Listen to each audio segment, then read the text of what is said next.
Hi, mga marikoy, Happy New Year na po! Welcome 2026. Today's January 3, araw ng News for More. Regiment Banjo po lamang na kumikilala sa kadakilaan ng lahing Pilipino. Narito po ang ating Weekend News. ICI Commissioner Rosana Fajardo nag-resign na. Bulkang Mayone nasa alert level 1. Mahigit na 20 sunog na firecrackers related. 40 milyong Amerikano apektado ng snow. Proposed 2026 National Budget pirmado na ng Senado at Kongreso. Congressman Romeo Acop na maalam na sa edad na 78. Resulta ng pagkamatay ni DPWH Yusek Catalina Cabral at mga Pinoy ayaw na sa mga political dynasty. At ngayon, para sa ating mga detalye, mga balita, dire-diretso na, walang preno. Weekend. Sa ating balitang nasyonal, nag-resign na rin si Commissioner Rosana Fajardo ng Independent Commission on Infrastructure o ICI. Ayon sa Malacanang, tuloy pa rin ang investigasyon ng ICI sa kabila ng unang pag-resign ni Secretary Babe Singson. Ngayon naman ang pag-resign ni Commissioner Rosana Fajardo. Ayon sa palasyo, tuloy pa rin ang trabaho ng ICI. Dapat managot ang may kasalanan sa iba't ibang katiwalian sa flood control issue. Ayon kay Secretary Dave Gomez ng Presidential Communication Office o PCO, maliban sa mag-asawang Diskaya, meron pang makukulong na mga personalidad bago sumapit ang bagong taon. Sa pananaw naman ni Congressman Antonio Tinio ng ACT Teachers Party List, matindi na ang damage sa credibility ng ICI nung nag-resign si Babe Singson. At tapos ngayon, we have a second commissioner to resign as well. So, practically, non-functional na ang commission dahil isa na lang ang natitira, si chairman. sa usapin ng batas sa Pilipinas, dapat manaig lagi ang batas sa mundo ng mga tao. Ang sabi nga, no one is above the law. Mga balita, dire-diretso na, walang preno. Weekend. Sa ating balitang lokal, sa lalawigan ng Batangas, nitong December 28, muling nagbuga ng mga bato ang bulkan.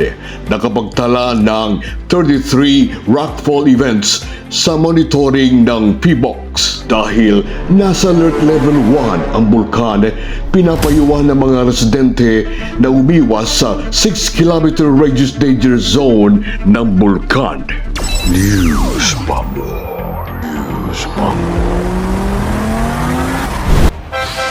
Sa balitang lokal pa rin, nitong nakarang holiday season, pag sumapit ang Pasko at Bagong Taon, mahigit na 20 nitong buwan lang ng Disyembre ang naitalang sunog. Ang dahilan ay firecrackers related o paputok. Milyong piso halaga ng ari-arian ang naabo ng dahil sa paputok. Mga balita, dire-diretso na, walang preno. Weekend. Patuloy ang inyong panonood ng News pa More. Sa balitang international, nitong Christmas season sa California, USA, dismayado ang may 40 milyon na mga Amerikano sa winter storm sa may Midwest at Eastern region.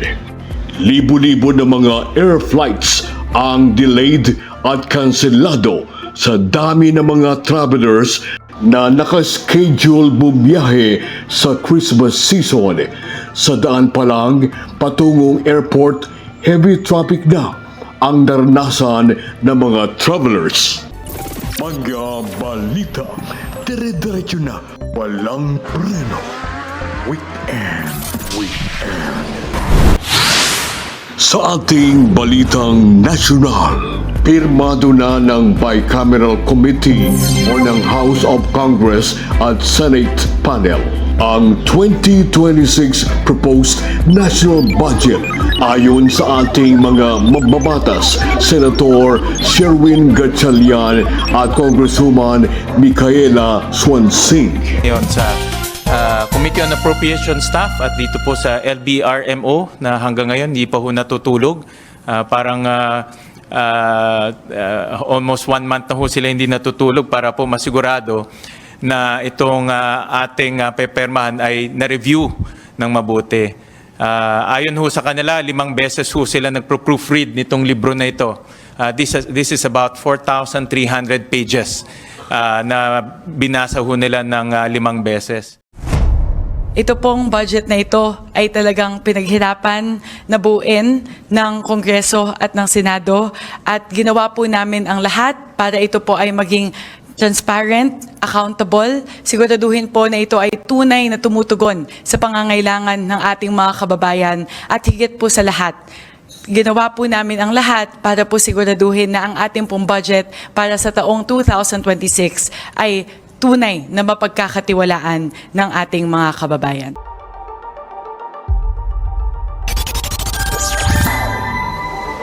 News Bubble.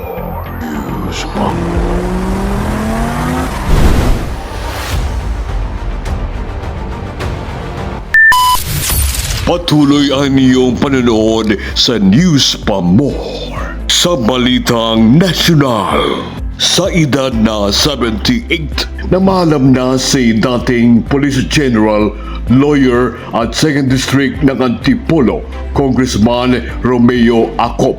Si Congressman Acop ay nagsilbi bilang House Member ng Congress simulang 2010 hanggang 2019 at mula 2022 hanggang 2025. Si Congressman Romeo Acop ay kasama sa Quadcom members ng Kongreso.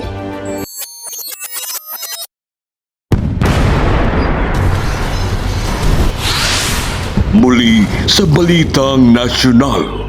Sa update ng pagkamatay ni Yusek Catalina Cabral ng DPWH, inilabas na ng PNP ang forensic results ng biktima. Ang ikinamatay niya, blood traumatic injuries on head, body, left hand at left extremities. Ayon sa investigasyon, inaalis ang posibilidad na may tumulak sa biktima o tumalon sa bangin si Yusek Catalina. Tinitignan ang anggulo na maaring nagpadalusdos ang biktima.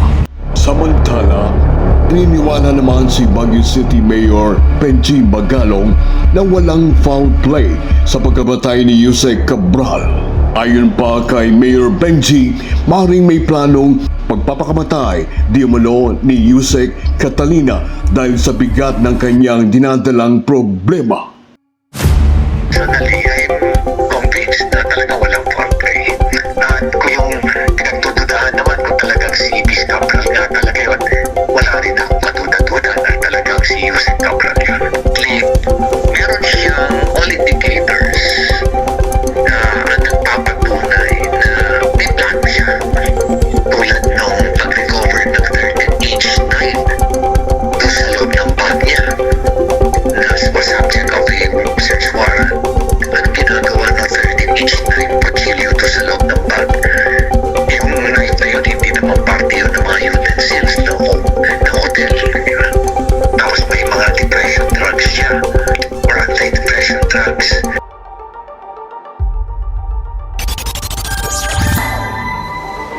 News Bubble.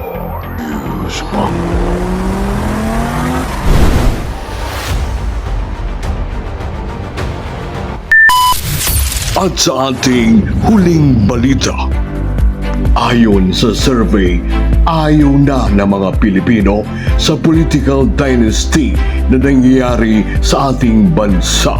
Nagsalita na si Juan de la Cruz sa isang pulse survey nitong December 12 to 15. Tinanong ang publiko kung sang-ayon ba sila sa political dynasty.